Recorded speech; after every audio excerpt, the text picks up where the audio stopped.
สีสีสิทธิปพรบวรเวนวิเศษอติเลกเตโช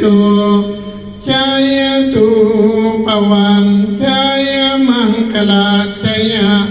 มหามงคลมือนี้แม่นมือสันวันนี้แม่นวันดีวันที่เป็นเอกวันอเนกสวัสดีอาทิตย์คือใจสีจันทร์กำจัดภัยศัตรูพินาศอังคารอาจมงคลพูดเป็นบุญกุศลเจ้าเกิดพระฤหัสลำเลิศมหาภาลาสุขติญาเว้นวิเศษเจ้าเป็นเจตเจ้าจริง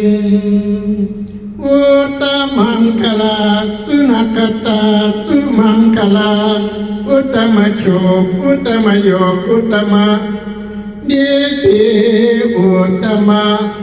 มหานิธิมหาสัจจิพิลาศด้วยอำนาจอันเลือสาฟุ้งขาทั้งหลายไม่มีทั้งนักปราชญ์และปุโรหิตมีทั้งบัณฑิตและเจ้าเมืองพังพร้อมเท่าแก่มานั่งล้อมสาธุการบริวารลายเรือลังมาห่มนั่งอยู่ต้นหลอนตาสะอ่อนบุญหลายหลากบ่ผัดผักไปไกลมาห่มใจส่งเสริญย่อยกเย็นมงคลให้เป็นผลแผ่ต่างตุละอ่างความดีรวมกันมากับตำลาใบสีเพื่อให้เป็นมังคลดีอันวิเศษปาโลกเหตุแห่งพิธีเสริมสิริมงคลให้เป็นผลอันเลิศสิ่งประเสริฐเต็มดวงชาตาต่ออายุบูชาสุขหมดทุกโศกเว้นภัยสิ่งจันไรให้ไก่ห่างอันตรายทุกอย่างจงดับหายสุขสบายแสบสอยบุญแหล่งหอยอยู่สุขีบุญนิมิตตาลูกที่นี่หอยเสียงก็เก็นเกียงห่างนี่กายมีแต่ความสุขสดใสเปิดแผ่วเสื่อมจากตาลาสีแล้วอยู่สวัสดีมือนีแม่นมือสันวันนี้แม่นวันดีวันที่อมุตตะสุขตกใบนี้แม่นตกไม่จานคันใบนี้แม่นคันไม่แก้วเท่าแก่ตกแต่งแล้วจึงได้แต่งประกวนมีกันปั๊มพร้อมเท่าแก่มานั่งล้อมอยู่ประกวนต้นร้อนใจลายมีทั้งฝ่ายปลูกแทนมีทั้งแหวนใส่ก่อยปัดหน่อยซอยสังวานอาหารหลายเหลือหลากสัพพะพร้อมทุกสิ่งทุกอันมีทั้งผูพันและหมักจีบเฝ้าวังหีบดาวดามาละหอมห่วงเห่าเหล่ากองแก้วยกใส่ปะกวนชวนกันมามวนเต่าเข้าต้มกล้วยใบสีไทยหน่วยดีเจียมปอดประยชน์ไทยตอดตาพลละยานองค์มาแต่เมืองฝ่าวัดแวงนาทับเสคุณตีคุณพันสมสีสันงามสภาพข่าวจึงมีอาลาจากอาญาปงสิทธิใจอาภาพรบวันเวนวิเศษอติเลกเตโชใจตุภวังใจมังคลังดังนี้เป็นข่าวบัดนี้ได้เริ่มต้นเข้าสู่พิธีการขอประทานเดชะจานาภัยทั้งหลายด้วยมหาละรวยหลับลื่นตามแนวใดก็ให้ง่ายให้สบายผ่านพ้นพ้นใดดังประสงค์ต้องมาในวันนี้มันสำคัญขับเอานี้ย้อนว่ามีครูอาจารย์แห่งเจ้าเขานี้ได้เกษียณจบบทเรียนมาแล้วชีวิตราชการได้พบพันเอาครับ ล่วงเลยมาแล้วมีหลายแนวหลายเว้าคันเอากูสุยางตั้งได้ย่างได้วิ่งมาแล้วกูสุแนวตั้งหน้าที่เลิศแล้วเป็นกูได้สอนสั่งตั้งแต่เป็นกูผู้น้อยเงินเดือนหน่อยก็บ่หลายตาทะยายตั้งแต่ปุ่นบุญนี้ได้เข้าสู่เป็นผู้สอนแหลกเริ่มป้าเดิมเข่าเก่าหลังป้านิทานตั้งมันหลายเหมือนวันตั้งต่อก็เป็นกูแต่มือนั้นก็ยันสู่อยู่บ่ถอยคอยประสิทธิ์ความหูมีอยู่อย่างเต็มใจคอยแก้ไขพัฒนาตั้งอาการสถานที่มีเมตตากรุณาต่อสิทธิ์ด้วยได้อำนวยทุกอย่างสร้างความดีอยู่บ่แพ้ดูแลซอยทุกหน่วยงาน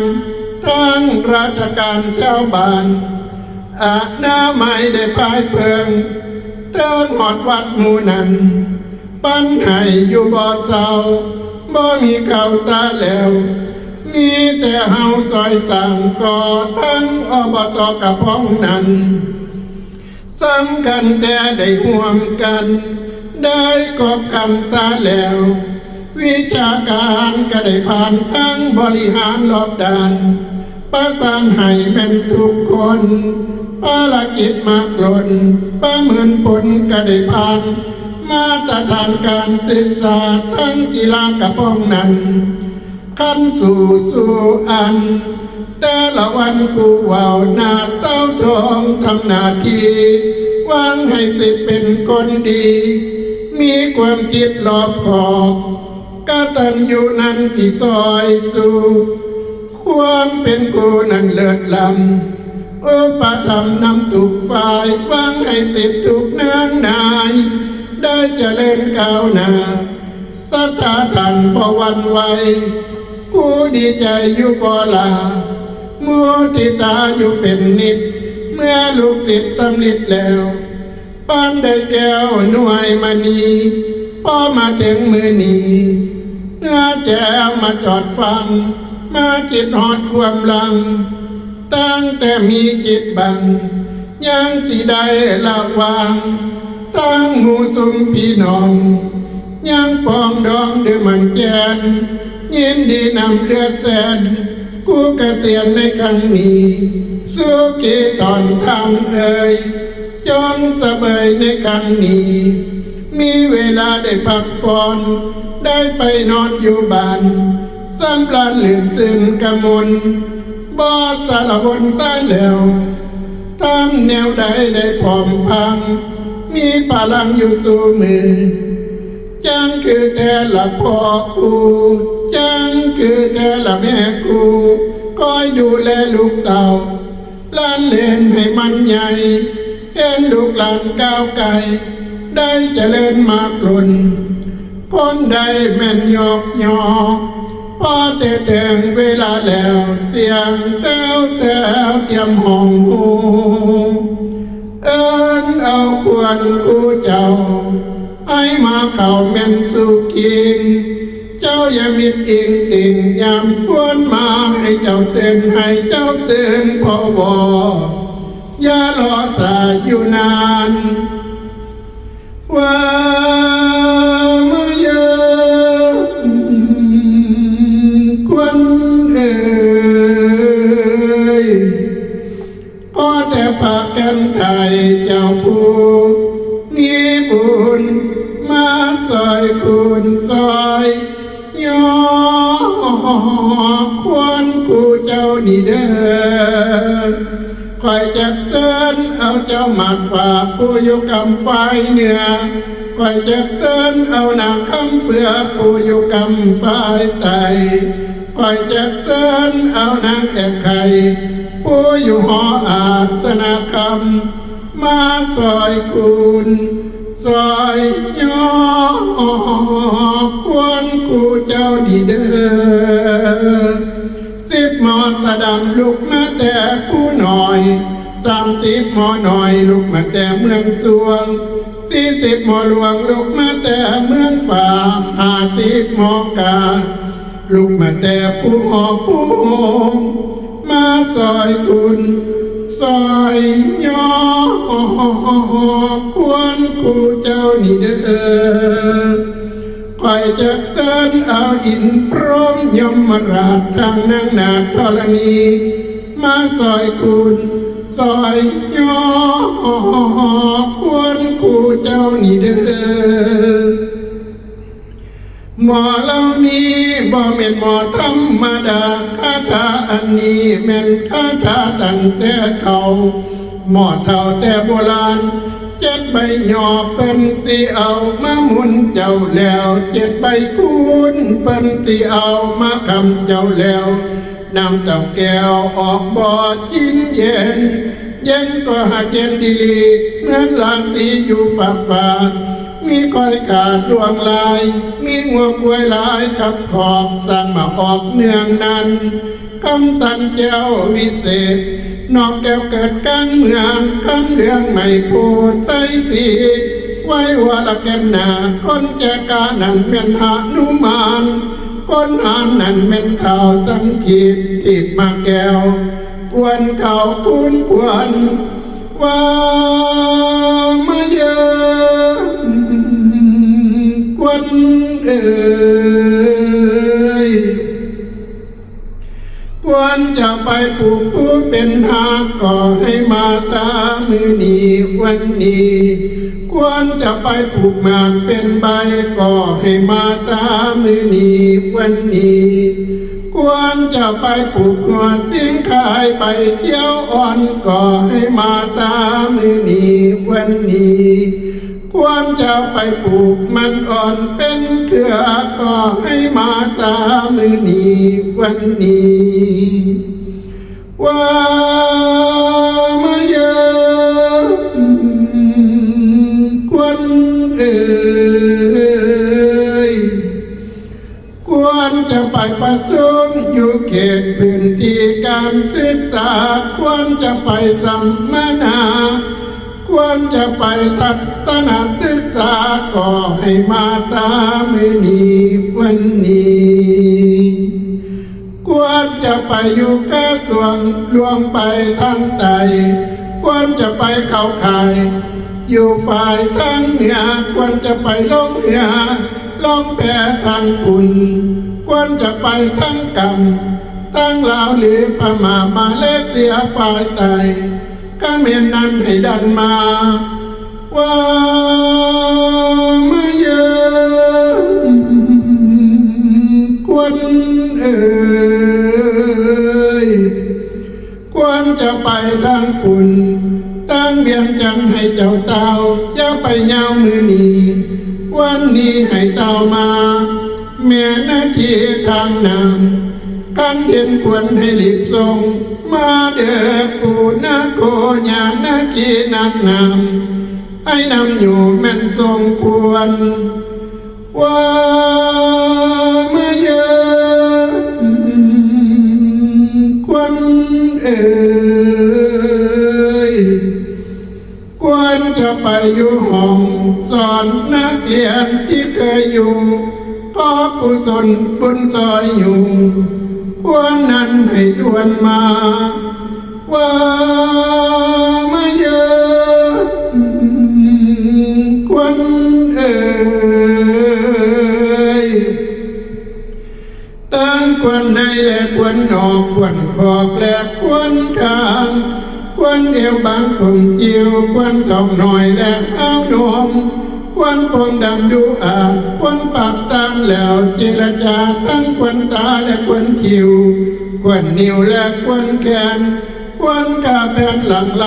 ละไม่นั่นเป็นควรหูก่อให้มาตามือนี้วันนี้ว่ามาเยอะควรเอ๋ยมานำทางคนทองมานำปองคนเที่ยวมากินข้าวต้มและของหวานมากินน้ำตาลและน้ำอ้อยหมอพรเอิ้นจอยจอยค ควรเจ้าให้เต้ามาว่ามาเยอะควรเอ่ยควรจะมาหอดให้อย่าไปสนป้านาควรจะมาหอดนาอย่าไปสนป้าเขาควรจะมาหอดเยาให้อยู่สุ่มจิ้นเย็นก็ให้ลูกละลายแห่แหนมาลองโยพร้อมหน้าหยาดหมู่วงสากันฝนตกอย่าได้ไปทางหลังกันฝ่าห้องเสียงดังอย่าได้ไปทางหน้าให้โลกภัยพ่ายแพ้หายขาดจากกายทราบประกอบทั้งหลายให้หนีหายไกลห่างทราบไปต่างๆให้หนีห่างไกลศูนย์ให้ทำสุขสมบูรณ์เป็นห่มโพแก้วเป็นผู้งามเลิศแล้วเข้าสู่วัยเกษียณ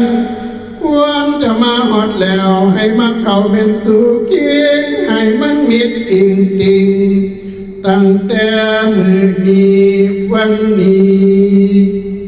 ว่าไม่เยอะควรเอ่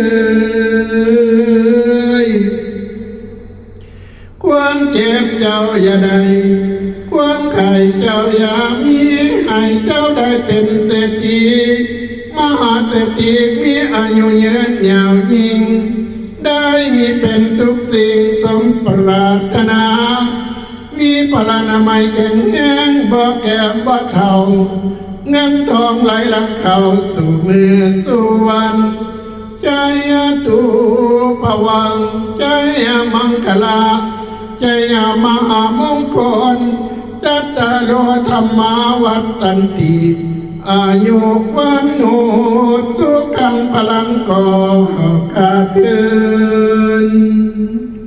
สัพพพุทธานุภาเวนะสัพพธรรมานุภาเวนะสัพพสังฆานุภาเวนะสัพพโสติภวันตุเต